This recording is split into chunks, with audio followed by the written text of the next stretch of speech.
12:43 de la tarde. En el día de hoy contamos con la presencia de nuestro amigo Yatzel Román. Y con tertulio. ¿Y? Con tertulio. Con tertulio, exacto. Yatzel, aparte de ser un abogado amigo desde hace mucho tiempo y tan cerca de uno de los hombres políticos de la República Dominicana, al que públicamente siempre he expresado mis más sinceros augurios de que siempre va a tener éxito, que es Hito Bisonó, es el coordinador general de la red latinoamericana de jóvenes por la democracia. Así es. Así es. Bienvenido, Yatzel.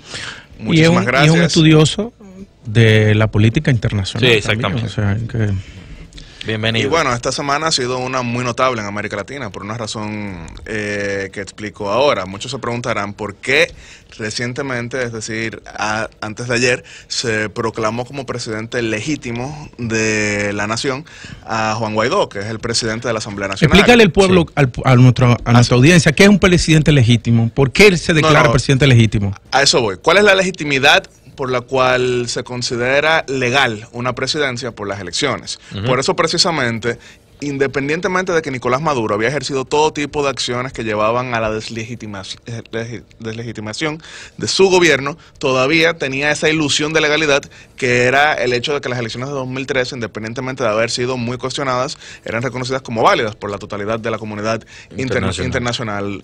Recordaremos que en la juramentación que tuvo lugar en ese mismo 2013, participó una gran cantidad de gobiernos a nivel global. Participó en ese momento el presidente Medina, sí, y muchísimos otros, pero las del 2018 fueron todo lo contrario. En esas elecciones lo que vimos fue que después de hacer perder el tiempo a nuestro gobierno, a nuestro país durante bastantes meses, lo que hizo fue desconocer todo lo que ahí se había hablado, convocar a elecciones en las cuales continuaron proscritos la mayoría de candidatos, le quitaron la personalidad jurídica a la mayoría de partidos políticos, siguió la represión y siguieron apresando a buena parte de los líderes opositores. Entonces, en esas elecciones solamente participó una candidatura testimonial, pero la oposición en pleno no participó. Y esas elecciones fueron desconocidas por casi la totalidad de la región. Entonces, cuando el 10 de enero llega al fin de su mandato, de los 6 años anteriores, Nicolás Maduro, se considera que existe entonces un vacío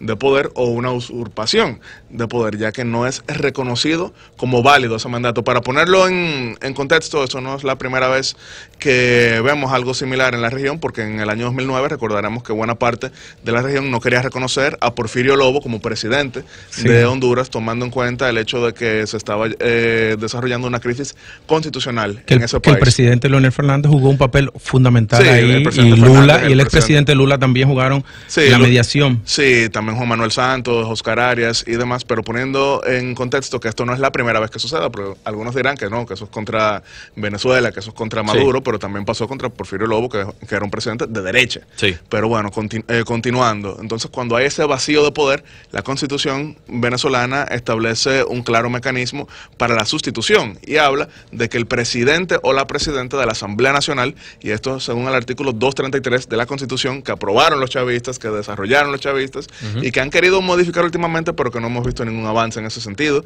¿Por qué no tienen control de las cámaras? No, pero ellos le quitaron la Asamblea. Recuerda que existe la Constituyente. Ellos le quitaron toda función a la Asamblea. ¿Y Guaidó?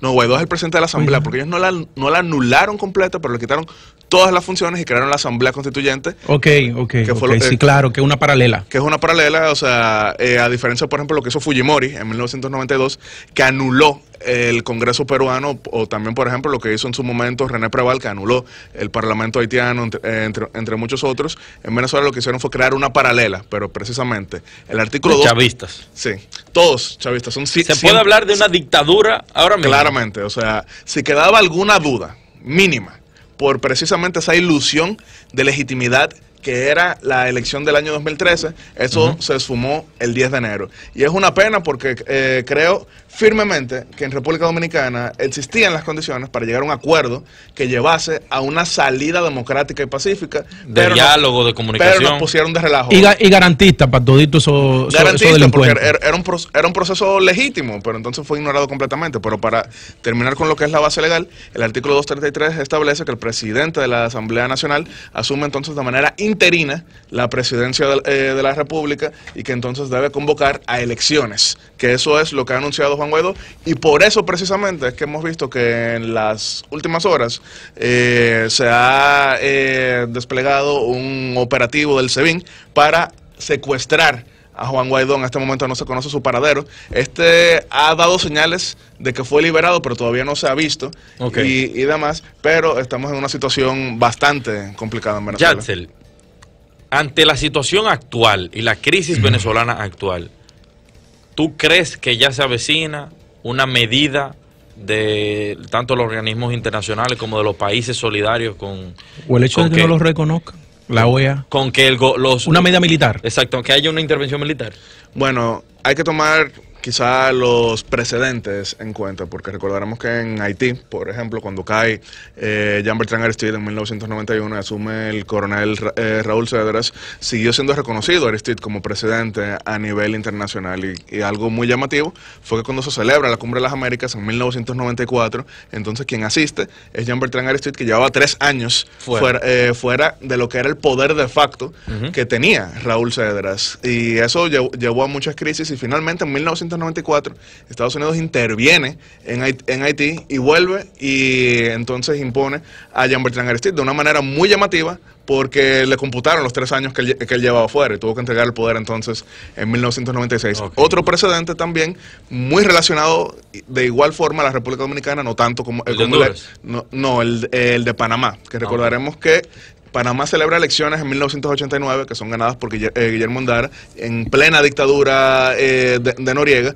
pero entonces es desconocido el resultado de esas elecciones y se impone lo que era el PRD panameño, desconociendo el resultado, y Estados Unidos invade Panamá a finales de 1989 y juramenta en una base militar norteamericana a Guillermo Ondara, y esa fue la caída de Noriega. Entonces algunos dirán, bueno, aquí tenemos entonces precedentes positivos del éxito de una intervención militar. Sin embargo, no se puede comparar el tamaño de Haití ni el tamaño de Panamá, ni siquiera juntos, con lo que es Venezuela, y eso es algo que entonces debe tomarse en cuenta cuando se planean este tipo de... Sí, por el tema de las bajas que pudieran... Sí, porque tú no puedes comparar el ejército panameño ni siquiera de entonces, porque ya hoy no existe, pero el ejército panameño de entonces con el ejército venezolano que controla... No, y el tipo de terreno también, claro, que Venezuela, también, o sea, que tiene muchísimo área selvática, montañosa y demás, o sea, una intervención yo muy complejo eso.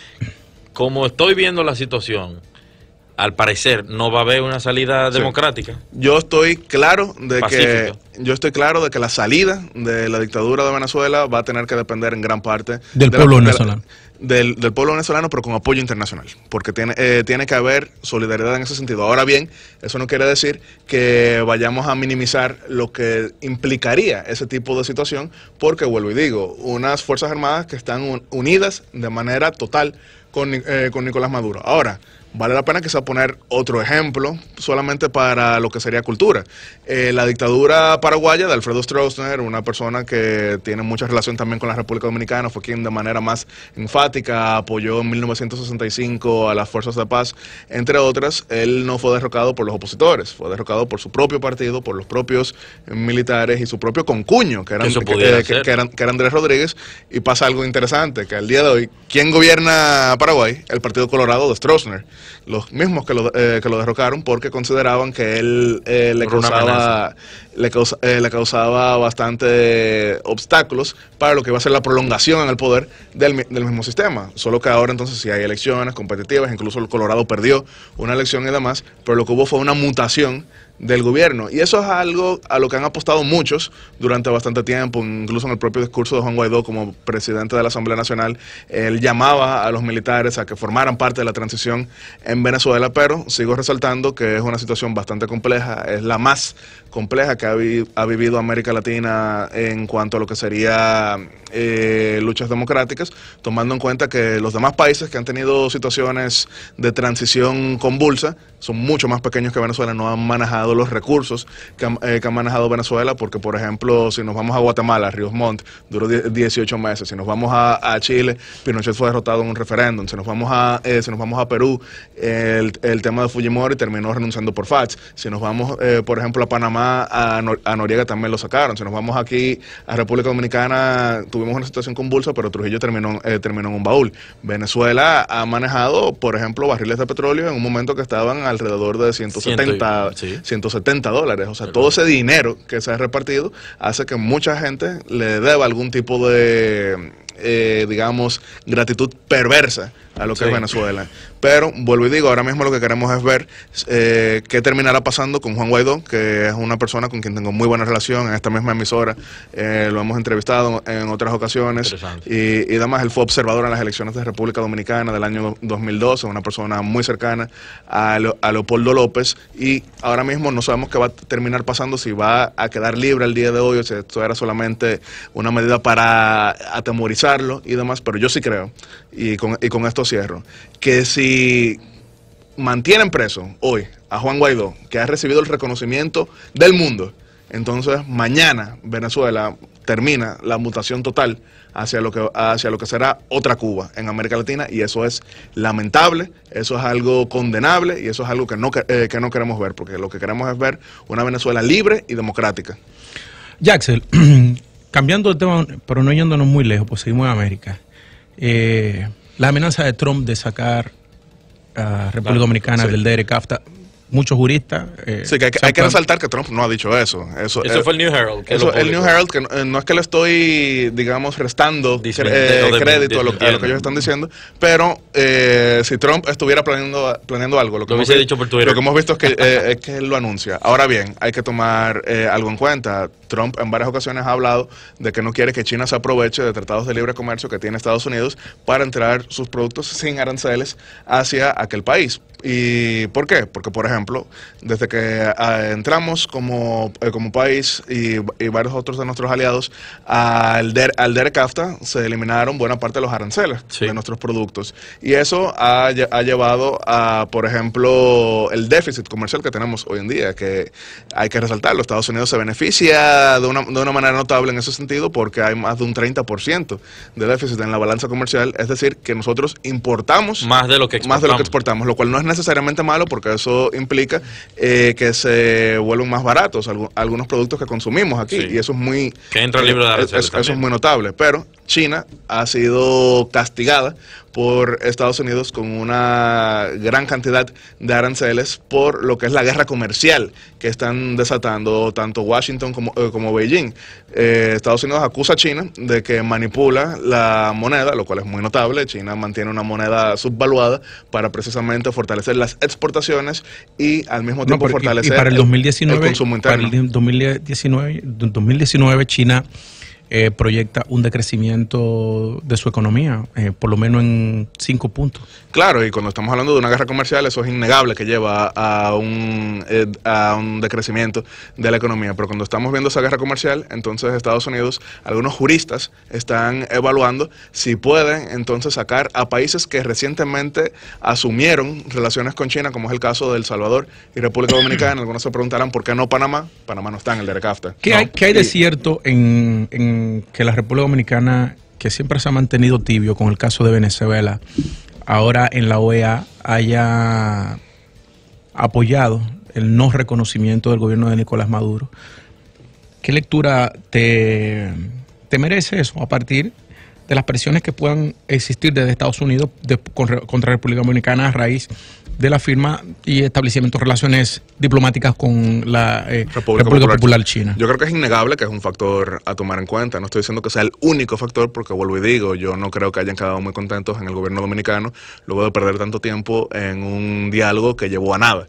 Yo creo que República Dominicana también, por ejemplo, está bastante molesta con el hecho de que quiere comprar las acciones que tiene Venezuela en la refinería, y que Venezuela todavía está okay, lo que se puede colegir de ahí es que Danilo tiene la cabeza caliente con Venezuela. No, yo no diría que es lo único, porque vuelvo y digo, el hecho de que nuestro principal socio comercial, la casa de más de 1 millón de ciudadanos dominicanos, el principal emisor de remesas hacia nuestro país, que representa el 8% de nuestro Producto Interno Bruto, muy cercano a lo que representa el turismo, no vamos a querer llevarnos mal con ellos. Y si considera Estados Unidos que República Dominicana se está alineando con quienes son sus enemigos en la región, eso de manera muy notable afecta a las relaciones. Entonces el hecho de que República Dominicana esté cambiando lo que es su participación en los foros internacionales para pasar de lo que era, digamos, yo te lo digo porque a los presidentes uno lo lee por sus gestos, muchas veces más que por sus palabras. Y el año pasado, después de la charlatanería que cometió Nicolás Maduro cuando puso a nuestro gobierno y a nuestro país de relajo, sí, en ese famoso diálogo, después que él viene y asume que gana las elecciones, pues dice que no y volvemos para República Dominicana, y el presidente abordando un avión camino a una cumbre. Conmigo pues, no ha hablado nadie. Dijo, conmigo no ha hablado nadie. Sí.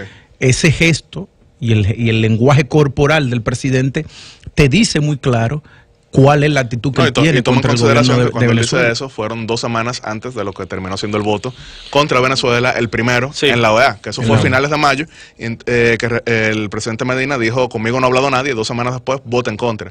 Por eso digo, no se trata solamente de que pasemos de ser satélite venezolano a satélite norteamericano, sino también que aquí hay razones para votar en contra de aquel país. Y cierro con esto. Pónganle mucha atención a lo que van a hacer las negociaciones con la refinería dominicana, con Refidonza, porque ahí puede ponerse bastante feo el asunto, porque incluso vimos al presidente de la refinería hablando de nacionalización, sí, si Venezuela no accede a vender. Bueno, muy señores, llegamos al final de este programa. Muchísimas gracias, Yatzel. Muchas gracias a todos los que nos sintonizaron y que llamaron y que formaron parte activa de este programa esta tarde. Muy buenas tardes. Bye bye.